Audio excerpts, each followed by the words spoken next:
Over the last 10 years, many farmers in our area, and I think this is throughout the United States, have come to realize that we have had an impact upon the environment, no doubt.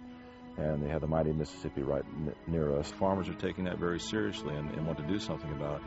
And with the potential of biotechnology and reducing pesticide amounts on the landscape and into the water systems is a good thing for all of us. So in our way, we're addressing those problems that are critical to the society at large of clean air and clean water. And I like knowing that, and I want to be part of that. I don't want to fish in a polluted stream. I don't think anybody else does. So we're going to make some headway there, and agriculture will be a driving force in cleaning up the country.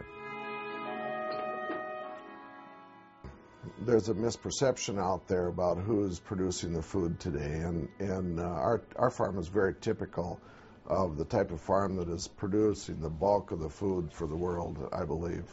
It is a family farm. My son farms, my brother farms with me. We're very careful about what we do in terms of safety, be it crop safety or safety in our own, for ourselves. Through the advent of genetic modification of plants, which is allowing us to minimize our chemical use and so on, we've actually improved consumer safety tremendously. And I'm sure of this, there's not a case in the world where there's been any health problems associated with biotechnology. We no longer have to till the fields to control weeds, where we used to have to till 2-3 times and use more diesel and jeopardize the soil to more erosion. Now we're through crop rotation and minimum till or no till. Most of our crop this spring will be seeded with one pass.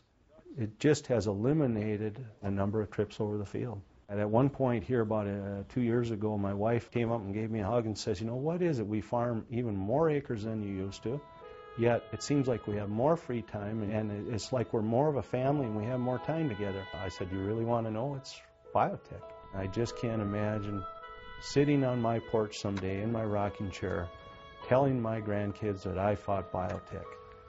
To me, it'll sound as absurd as saying I fought Louis Pasteur or I fought Thomas Edison.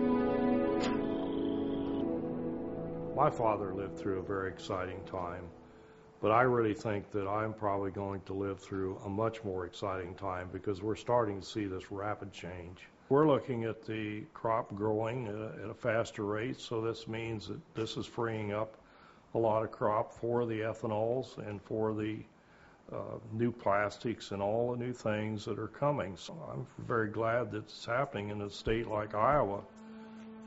You know, we like to say we are an energy state by what we grow. We're growing energy. But as far as around the world, I think it's an absolute necessity that a lot of places have got to be able to raise more food per acre. Most people in the world, and we have to remember we're a small part of the world, they have to worry about feeding their families and their future generations. I just don't think the old conventional way of farming is going to do it. We're going to have to continue to use biotech.